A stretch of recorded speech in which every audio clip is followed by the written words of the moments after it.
Лек дек или chest fly машина е упражнение, което отлично изолира гръдните мускули. То е безопасно и особено подходящо за начинаещи. За изпълнението първо настроиваме седалката, така че да ни е удобно да хванем дръжките на височината на гърдите. Ръцете не трябва да са нито прекалено високо над раменете, нито прекалено ниско. Стремим се да са успоредно на пода. Лактите са леко сгънати и насочени назад, на едно ниво с китките. Гърбът е изправен и заедно с раменете са прилепнали плътно към облегалката. Главата е изправена с поглед напред. Гърдите изпъчени напред. Поемаме въздух, стягаме коремната мускулатура и събираме ръцете пред тялото.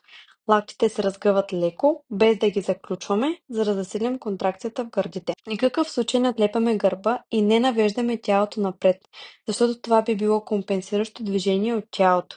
Раменете също не се отлепват и не ги избутваме напред, защото това би прехвърлило натоварването върху тях и крие риск от контузии. Изстискваме гръдните мускули за 1 до 2 секунди, след което плавно и контролираме връщаме ръцете в изходна позиция, без да нарушаваме позицията на тялото. При движението назад локтите остават в линия с китките, не ги пускаме надолу. В крайната точка назад можем леко да сгънем лактите, за да увеличим разтягането на гърдите, но спираме, ако усетим ограничение или напрежение в рамената става.